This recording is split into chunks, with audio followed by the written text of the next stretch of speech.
guys, what's up?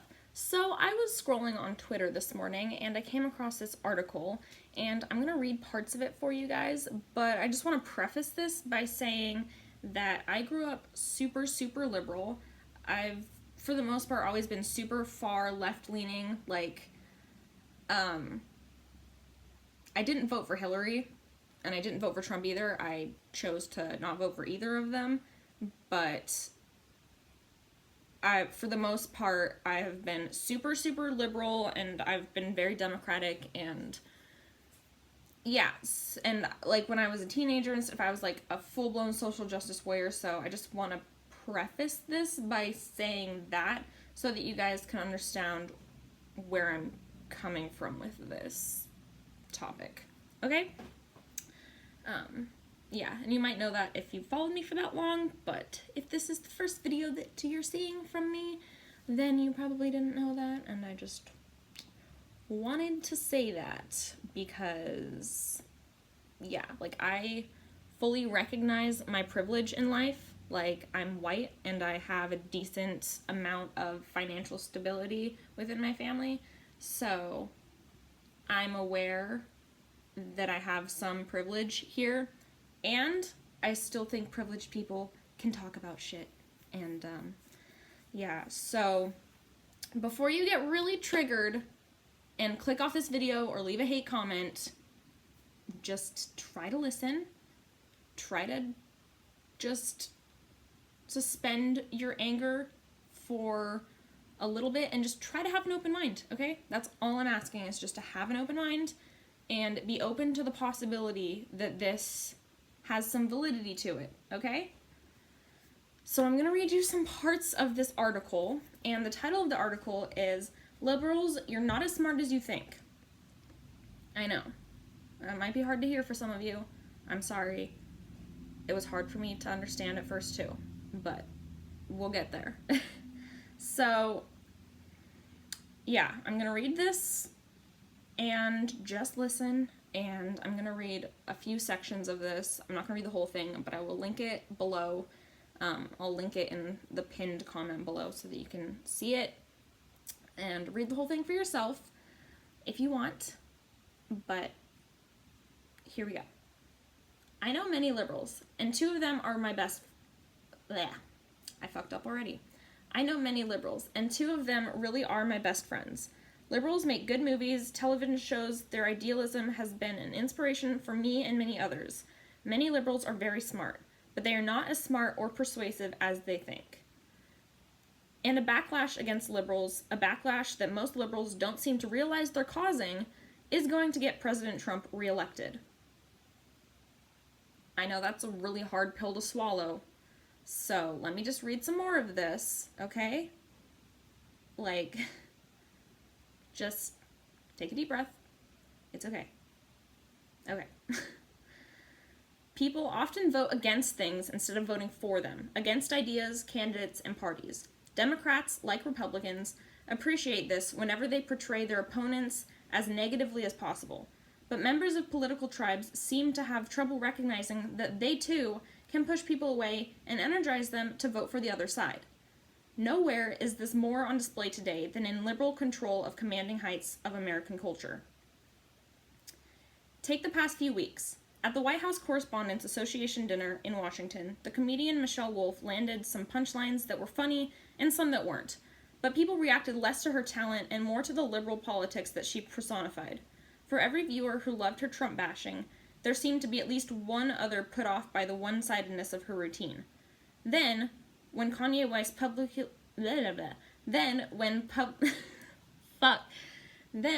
when Kanye West publicly rethought his ideological commitments, prominent liberals criticized him for speaking on the topic at all.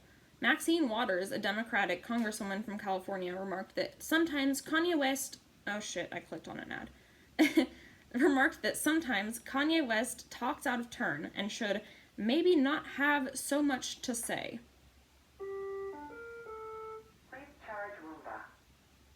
Okay, Roomba. Fuck. So I just want to pause the reading for a second here and just say that, like, I think like, I was with Kanye up until he said slavery was a choice, and then he fucking lost me there. But, like, aside from that, I think he brought up a really interesting and important point that POC do not need to be Democrats, and they don't need to be liberal. Like, it's a weird expectation that's put upon POC, and I've noticed that, like, for my girlfriend specifically, like, she definitely gets that a lot. Like, people get mad at her when she says that she's not a Democrat, and she doesn't, like, she's not very liberal. She says that she's pretty conservative, actually, and I know that that might sound weird for someone who's, like, literally from Africa and is gay, but, like, people seem to, like, conflate racism with being conservative, and that's just not always the case.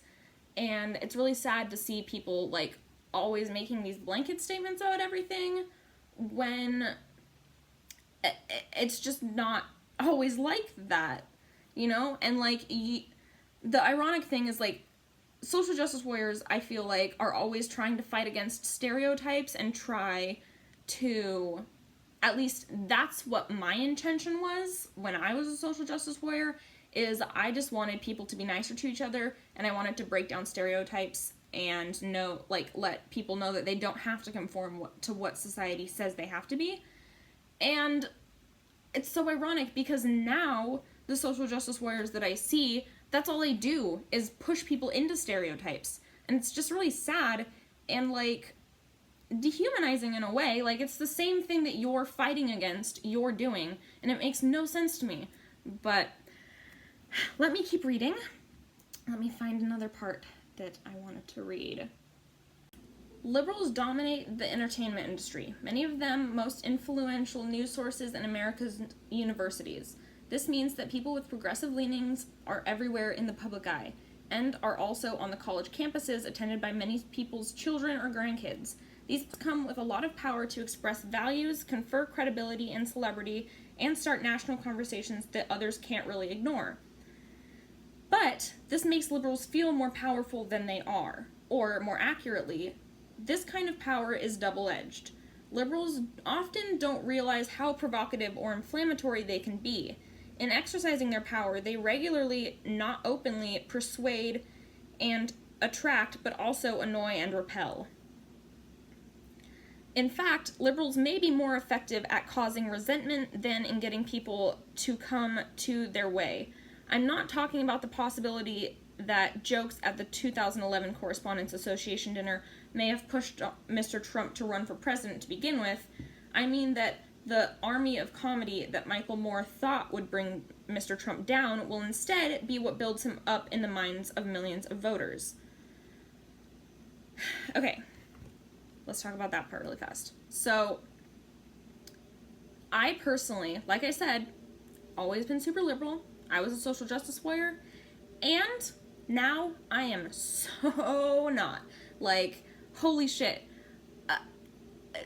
Exactly what this article is talking about pushing away people that would regularly agree with you, like, that's what happened to me. I cannot fucking stand all of the microaggression and fucking cultural appropriation and, like, just getting offended over the smallest things that are such non-issues that, like, when you boil them up to make them so important, they become issues when they weren't initially. Like, there's always gonna be mean people, and I understand that we should work towards stopping that, and we can do that without just making blanket statements about people. It's just, and, like, you know, prejudging them on what you think that their reasonings are. And, like, I see this happen so much with, like, I don't know, like with Kanye, for example. Like, Chance the Rapper, he made such an important statement that that black people do not need to be Democrats, and people literally bullied him into taking that statement back. But I think that statement is so fucking true and important, and it's like, you guys are literally silencing him because he has a different opinion than you. And, like, isn't that everything you're supposed to be against? Is that, like, if someone's different than you, you should be accepting of them, and, like, as long as they're not hurting anybody and actively out for blood, then, like, what's the harm? Really? Like, what's the harm? Okay. Gonna read more. Okay. Consider some ways liberals have used their cultural prominence in recent years. They've rightfully become more sensitive to racism and sexism in American society. News reports, academic commentary, and movies now regularly relate accounts of racism in American history and condemn racial bigotry. These exercises in consciousness raising and criticism have surely nudged some Americans to rethink their views and to reflect more deeply on the status and experiences of women and members of minority groups in this country. But accusers can paint with very wide brushes. Racist is pretty much the most damning label that can be slapped on anyone in America today, which means it should be applied firmly and carefully. Yet, some people have cavalierly leveled the charge against huge numbers of Americans, specifically the more than 60 million people who voted for Mr. Trump. In their ranks, the people who sincerely consider themselves not bigoted, who might be open to reconsidering ways they have done things for years, but who are likely to be put off if they feel smeared before that conversation even takes place.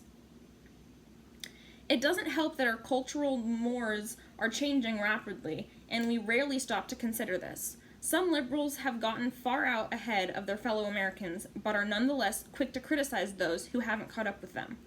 See, no, that is such an important point right there. Like, I see it so often, like, social justice warriors will call out other social justice warriors who clearly have good intentions, but, like, maybe they're not, like, fully up on the lingo or whatever, and they, like, say queer when someone doesn't like the word queer, and then they get called out for it, and it's, like, it's just so crazy. Or, like, Tana Mojo saying the N-word. Like, she clearly, and I can relate because I also grew up with the same kind of situation around me where people would say the N-word and it was not a big deal, like, at all. Nobody cared because, like, it wasn't a big deal, and it was in rap music and everyone said it, so who cared?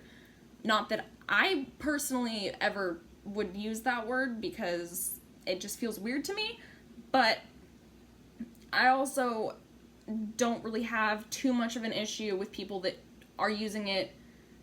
Either they slip up and use it, because that is just literally an honest mistake, and I think it's super annoying when people are like, oh, well, you know, if you accidentally say something, that means you mean it. And it's like, okay, Freud, chill out. Like,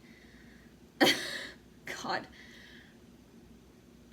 Like, that's just not always true. Like, some people accidentally say shit. Like, have you ever accidentally said someone's name during sex and you, like, literally, you weren't even thinking about that other person? Like, it didn't even cross your mind? You accidentally just said someone's name wrong? And then it's, like, a huge fucking deal because you made a mistake? Like, it's... And I get there's history with that word, and I appreciate that. And I think that people put too much power into it. Just like people put too much power into the word faggot and queer and any other slurs. Like, I just don't feel like people should take slurs too seriously because they're intentionally made to get a reaction from you. You know? Like, you're just giving into what they're wanting you to do from that. And I get that people have a hard time dealing with that, and some people don't have a very thick skin, but, like, life is hard. And I know that's hard to admit, and yes, we can strive for better, but you can't expect everyone to just be on your level automatically because you've managed to get to that level. Like, it's just not realistic, and you put way too high of standards on people, and instead of trying to teach them, you just get angry at them, and that's super counterproductive. So, and I've been that person. I've been that person so many times where I just get really fucking heated about something, and I just yell at people instead of trying to have a rational conversation. And it never gets me anywhere. But then when I come back and try and have that conversation rationally and just appeal to them on, you know, like a rational, logical front, usually we can pretty much come to an agreement or find some kind of common ground there. And like, this is the other thing that really drives me crazy, is like, you don't have to agree with everything that someone else thinks for you to respect them and like them. You know, like, me and my girlfriend do not agree on everything. Like, she's a lot more conservative than I am. Like, a lot more. But at the same time, like, I respect that that's her opinion, and like, as long as it's not something that's going to be hurting someone, like intentionally hurting someone, then I don't see an issue with it. You know, like, I don't know. Let's see. I think there's one more part of this that I want to read. And then I will let you guys explode in the comments. But just, when Mr. Obama remarked behind closed doors during the presidential campaign in 2008 that Rust Belt voters get bitter, they cling to guns or religion or antipathy to people who aren't like them, it mattered not so much because he said it, but because so many listeners figured that he was only saying what liberals were really thinking. These are the sorts of events conservatives think of when they sometimes say Obama caused Trump. Many liberals might interpret that phrase to mean that America's first black president brought out the worst in some people. In this view, not only might liberals be unable to avoid provoking bigots, it's not clear that they should even try. After all, should they not have nominated and elected Mr. Obama? Should they regret doing the right thing just because it provoked the worst instincts in some people? This is a limited view of the situation. Even if liberals think their opponents are backwards, they don't have to gratuitously drive people away, including voters who cast ballots once or even twice for Mr. Obama before supporting Mr. Trump in 2016. Champions of inclusion can watch what they say and expect what they're doing without presuming to regulate what words come out of other people's mouths. Campus activists can allow invited visitors to speak and then, after that event, hold a tech-in discussing what they disagree with. After the Supreme Court ruled in 2015 the states had to allow same-sex marriages, the fight in some quarters turned to pizza places unwilling to cater such weddings. Maybe don't pick that fight? People determined to stand against racism can raise concerns about groups that espout hate and problems like the radical achievement gap in schools without smearing a huge number of Americans, many of whom might otherwise be Democrats by temperament. Liberals can act as if they're not so certain, and maybe actually not be so certain. That bigotry motivates people who disagree with them on issues like immigration. Without sacrificing their principles, liberals can come across as more respectful of others. Self-righteousness is rarely attractive and even more rarely rewarded. So, I think that's all. Actually, I'm just going to read this one last part and then I'm going to talk. Liberals are trapped in a self-reinforcing cycle. When they use their positions in American culture to lecture, judge, and disdain, they push more people into an opposing coalition that liberals are increasingly prone to think of as deplorable. That only validates their own worst prejudices about other America. So, there's a few things here. One, as far as like the gay marriage, like pizza thing, and like, you know, people wouldn't bake cakes for them and stuff, like, I'm gay, right? And I want to marry my girlfriend. And like, honestly, if someone had an issue with that, I would be like, okay, fine, I'll just go somewhere else. Like, okay, like,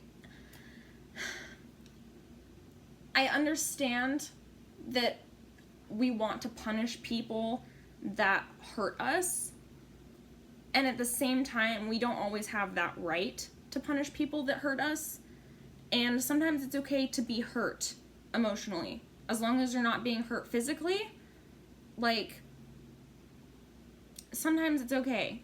And sometimes it's okay to have obstacles and be a little bit oppressed every once in a while, because that gives you the power to fight for the things that you want.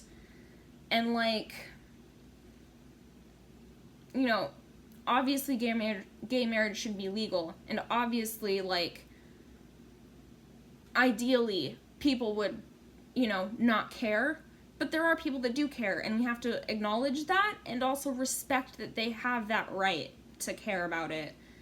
And like, we have the right to not have those people in our lives, but that also doesn't give us the right to ruin their lives, just like it doesn't give them the right to ruin our lives because they don't like what we're doing.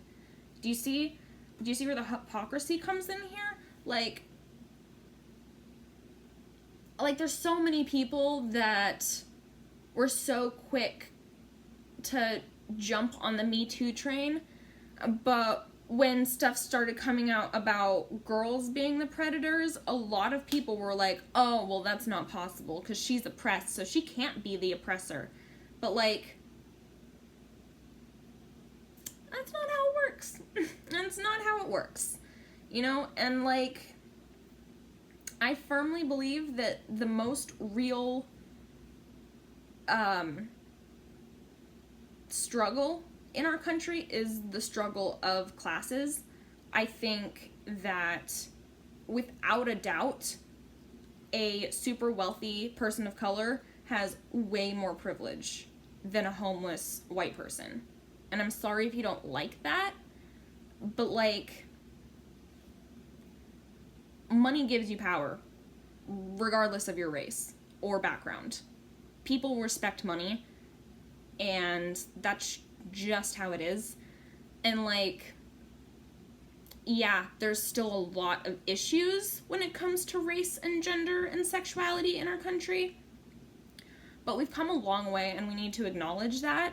And we also need to acknowledge that every single person is their own person, and just because someone has a certain skin color or has a certain background does not mean they necessarily think a certain thing or behave a certain way.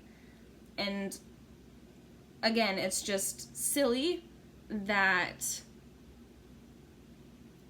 liberals are always trying to fight against these stereotypes when they're also causing stereotypes in the process. And I personally really do not want to see our country get fucked by Russia anymore.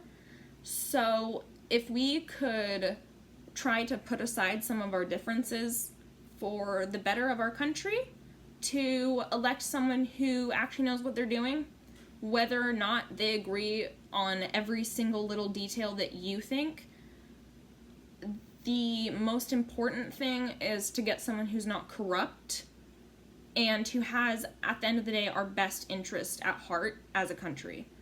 Because everything else can be argued out in court and in the Senate and at Congress. And we have more control over those things.